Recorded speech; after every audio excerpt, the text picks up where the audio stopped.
Xavier Fontanet, bonjour. Et bonjour. Merci d'accorder ces quelques minutes d'entretien C'est un plaisir. pour la session nationale des économes diocésains. Alors, le premier mot sur lequel on a envie de vous entendre, c'est la confiance. Vous expliquez que la confiance est la clé. Et en même temps, quelquefois, on peut se dire, mais est-ce que c'est pas un vœu pieux, ça ? Oui, alors moi j'ai beaucoup réfléchi à la confiance, je veux dire pourquoi. C'est parce que j'étais très très marqué dans toute ma carrière, à travers différentes entreprises, mais surtout chez Essilor, par le fait que même dans un même métier, Essilor fait des verres ophtalmiques, donc c'est un métier très pointu, très compliqué, et c'est le même. Et on l'exerçait partout dans le monde.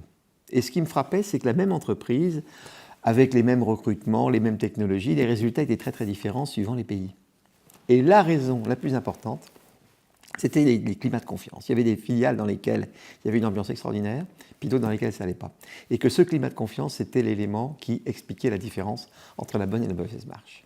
Qu'est-ce que ça change en dehors du bien-être quotidien, parce que c'est plus agréable. Ça change tout, parce que ça change les personnalités. Alors d'abord, qu'est-ce que la confiance ? Il faut d'abord comprendre, puis après vous allez comprendre qu'est-ce que ça change. D'abord, qu'est-ce que la confiance ? C'est un petit peu mystérieux, mais tout le monde comprend que la confiance, d'abord, commence par la confiance en soi. Je crois qu'il faut que, quand on veut faire quelque chose bien, il faut être bien dans ses pompes.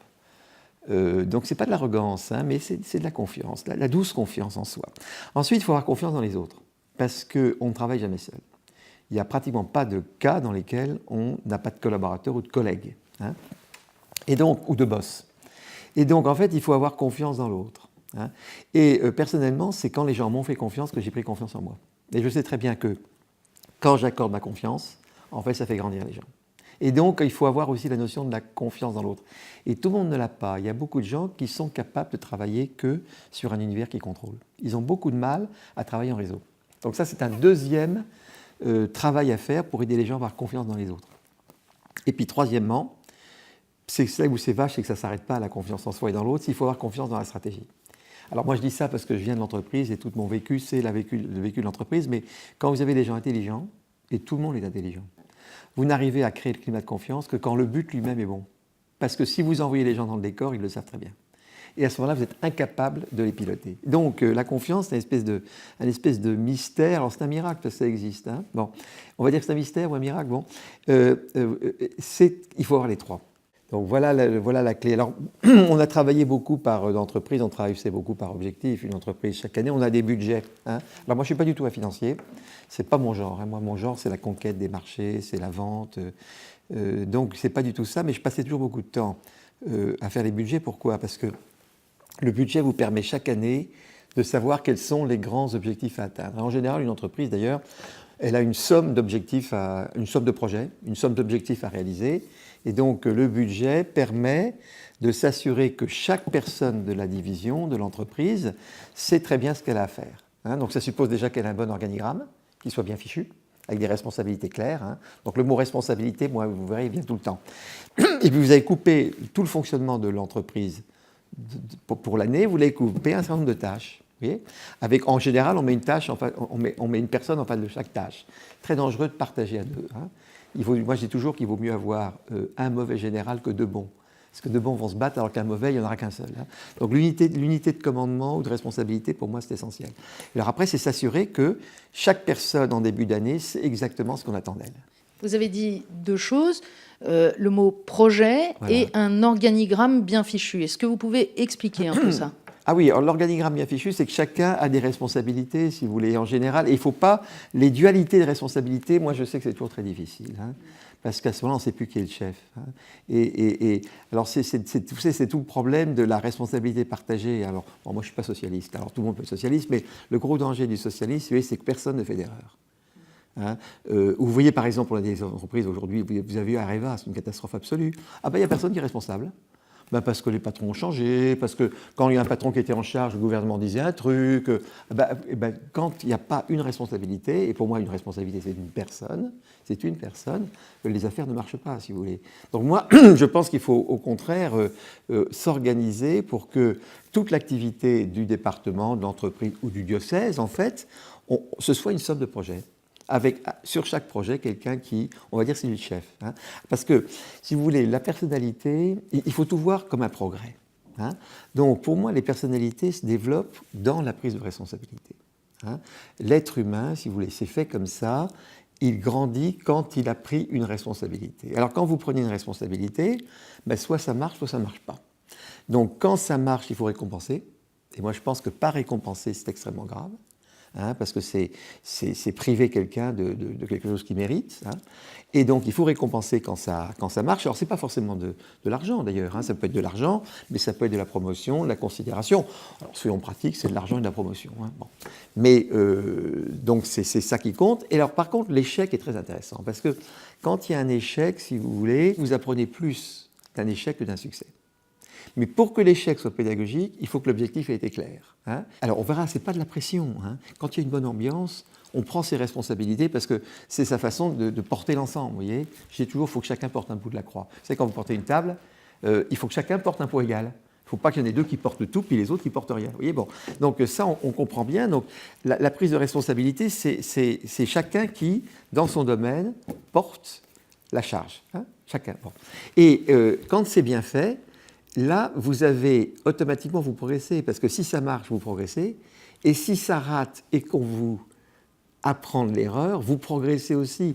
Donc voilà où la confiance est là, vous voyez, c'est que quand vous créez une société de confiance dans laquelle tout le monde a ses responsabilités, tout le monde progresse systématiquement. Quand il y a crise, quand il y a une période de très grande difficulté, est-ce qu'il vous est déjà arrivé d'avoir des cas de conscience ? Oh, je vais vous dire, c'est terrible. J'ai jamais eu tellement de cas de conscience. J'ai jamais eu de cas. C'est terrible, j'ai pas eu de cas de conscience. Donc j'ai jamais. Vous savez, j'ai dirigé, si vous voulez, des entreprises très mondiales. Hein, donc, pour tout le monde sait que je suis gâteau, mais je ne l'affirme jamais, mais je ne le cache jamais. Quand on me demande, je dis, oui. Bon. Alors, on peut croire que ça gêne. Ben, pas du tout. Je dois même dire, si vous voulez, qu'à un certain niveau de responsabilité. Quand les gens savent que le chef est religieux, alors après, c'est plus une question de religion. Ça peut être bouddhiste, shintoïste, protestant, c'est pas ça. C'est qu'on a une dimension, si vous voulez, qui est au-dessus. Vous voyez, vous avez l'économie, vous avez le droit, vous avez la morale et la religion. Et quand les gens savent que la personne est sensible à la dimension supérieure de l'éthique, hein, c'est même au-dessus de l'éthique, bon, eh bien, ça vous donne de l'autorité. Donc moi, j'ai eu une difficulté et j'ai jamais eu de... Non, je n'ai pas eu de cas de confiance, parce que les décisions étaient évidentes. Quand il y avait une erreur, elle était tellement évidente que pour l'organisation, il fallait sanctionner. Donc j'ai été amené à virer du monde. Hein. Alors en général, quand d'ailleurs j'ai été amené à me séparer de gens, pour différentes raisons, j'avais moi-même fait un peu l'erreur au départ. C'est qu'en fait, il ne fallait pas le nommer, il ne fallait pas l'embaucher, vous voyez, au départ. Donc quelque part, j'en ai pris pour moi. Aussi. Mais il y a un moment donné où pour l'organisation, il faut éliminer, parce que si vous laissez dans l'organisation, vous la mettez en danger. Une dernière question peut-être un peu provocante, mais vous me pardonnerez.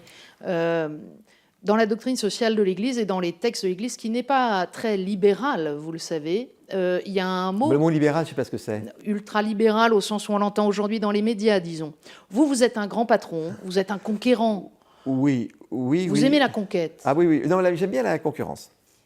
Et la conquête, voilà, absolument. Une organisation, pour moi, ne peut marcher qu'en croissant. Ah oui, ça c'est très clair. Il faut croître. Donc avec cette envie de faire plus, de faire mieux, de faire plus loin, de... Oui, alors on peut repositionner, si vous voulez. Mais pour moi, il faut faire bouger toujours. Il faut toujours être en mouvement. Il y a une expression qui revient très souvent dans la doctrine sociale de l'Église, c'est la gestion de bons pères de famille. Ah bien sûr. Je voudrais vous entendre sur cette idée-là. C'est la durée, évidemment. Alors d'abord, si vous voulez, le mot libéral, il faut faire très attention au mot libéral parce qu'il a été détruit. Hein. Donc il ne faut pas oublier que le libéralisme, en fait, c'est l'humanisme au départ. Hein. L'origine du libéralisme, alors on l'a détruit, mais l'origine, c'est quoi? En fait, c'est le petit Jésus. Parce que l'origine, c'est la qualité de la personne humaine. Hein. L'origine, c'est la liberté comme seul moyen de développer la personnalité. La liberté dans le respect de l'autre. Donc les gens qui diabolisent ça, c'est des gens qui n'ont aucune confiance dans la personne humaine, qui pensent que l'homme est mauvais, hein, et il faut le contraindre. Hein, vous voyez, bon. Donc vous voyez, c'est tous les sujets, c'est Voltaire, Rousseau. Donc le libéralisme, si vous voulez, c'est de la confiance dans la personne humaine à la base de tout. Et ça, c'est le christianisme qui l'a amené. Parce que quand vous regardez les Grecs et quand vous regardez les Confucéens, c'est des systèmes qui sont des systèmes dans lesquels c'est le Dieu ou Confucius qui tiennent tout. Mais aujourd'hui, c'est devenu un capitalisme financier. Non, justement. On se bat contre une image déformée. On il y a du capitalisme financier, mais des grandes boîtes comme les Essilor, les L'Oréal, les Schneider, ce n'est pas du tout du capitalisme financier. Donc là, je récuse complètement les analogies. Alors pour ça, ben, nous, on s'est tous montés, si vous voulez, parce qu'on a des métiers qu'on adore, on a conquis le monde avec ces métiers, puis on a tiré les équipes. Alors en même temps, on améliore les choses, parce qu'il y a des meilleurs produits, et en même temps, on fait grandir les équipes, parce que quand les gens conquièrent le monde, gagnent des parts de marché, ça fait du bien. Donc c'est ça qui a été notre fonctionnement. Et tous ces mécanismes il n'y a pas un mot de fric dans tout mon débat. Je peux vous dire que des gens comme nous, on n'a jamais cherché le fric. Hein. Qu'est-ce qui fait qu'on a marché bien et que l'argent est rentré? C'est parce qu'on est devenus leaders mondiaux et qu'on a fait des produits excellents. Donc il y a une lutte énorme contre toute... On a déformé l'entreprise. Alors je ne nie pas qu'il y a du financier, mais les gens comme nous, on ne sait jamais... Alors, bon père de famille, je veux dire, toutes ces boîtes-là, vous les prenez toutes, regardez les bilans. On est des gens sans dette. On est des gens qui... On s'est endetté par moment pour faire des acquisitions, mais dès que l'acquisition est faite, on l'a remboursé. Donc les bons pères de famille, c'est quoi? C'est je ne dépense pas plus que je gagne. Donc appliqué à un autre univers que celui de l'entreprise, vous maintenez qu'on peut être à la fois audacieux, conquérant, inventif... Respecter les gens et bon père de famille, ben évidemment. Alors qu'est-ce qui fait ça? C'est la qualité des stratégies. Qu'est-ce qui vous permet de tout concilier? C'est une bonne stratégie. Et vous savez, une bonne stratégie, vous la vendez à tout le monde la comprend quand elle est bonne. Alors après, ce qu'il faut, c'est caler la stratégie à la taille de l'organisation.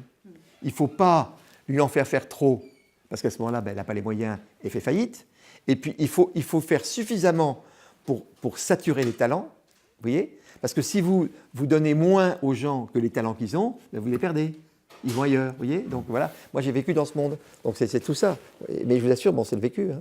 Et pour reboucler avec ce qu'on disait au début, la stratégie, on peut la faire vivre au quotidien par projet. Ben, je pense que si vous voulez, vous m'avez un petit peu décrit l'organisation, parce que moi je ne suis pas très familier de tout. Et il y a évidemment une difficulté qui est probablement une dualité entre les équipes. Il y a les équipes qui dépendent de l'évêque et puis tout ce qui dépend vraiment du diocèse. Alors là, la façon si j'avais à traiter le truc, je ferais des projets. C'est qu'en fait, je m'assurerais que tout le travail de la prêtrise qui dépend de l'évêque et tout le travail du diocèse qui dépend de l'économe, moi je couperais tout ça je ferais tout ça horizontalement avec des projets, voyez. Et je nommerais un chef de projet, qui peut être un prêtre ou un laïc, c'est pas le problème, voyez. Et à ce moment-là, on dit, écoutez, tous ensemble, voilà les 10 choses qu'on doit faire. Voilà, hein, on va dire 10 projets. Bon, et moi je mettrais 10 chefs. Alors après, s'il n'y a pas les moyens, on en fait 9. Si on a plus de moyens, ben on en fait 12. Et l'avantage du projet, je pense que c'est qu'on peut aller chercher de l'argent à l'extérieur. Parce que, vous voyez, moi, personnellement, vous m'amenez mettre de l'argent dans un diocèse, vous me dites, par contre, le diocèse fait ce truc-là, ah, ça m'intéresse, je mets du blé. Et donc, je pense que là, il y a un élément fantastique sur la finance, c'est que vous sortez de la contrainte financière, parce que si le projet peut plaire, à ce moment-là, vous pouvez le financer, vous voyez. Mais à ce moment-là, moi, je suis prêt à mettre mon blé, à condition que le projet soit bon. Et là, je vais demander, attendez, je vous ai donné, c'est la parabole des talents. Hein, parce que le petit Jésus, vous savez, il est très libéral. Hein, il est au bon sens du terme. Le petit Jésus, parabole des talents. Alors moi, je suis prêt à donner pour un projet qui me plaît, mais attendez, qu'est-ce que j'ai fait qu'est-ce que tu as fait de l'argent que je t'ai donné, hein? Mais gentiment. Mais voilà, vous voyez. Donc, moi, je pense que c'est ça que je ferais, moi, si j'étais vous. Voilà. Xavier Fontanet, merci d'abord pour votre temps, merci pour tout ce que vous avez dit, et puis pour cette ultime prise de risque que vous venez d'assumer, parce que oui, si un projet qui est bien, je vais être obligé vous allez trouver un projet bien. Voilà. Écoutez, vous m'amenez les beaux projets, puis on regarde ça. Voilà. Merci beaucoup. Merci beaucoup.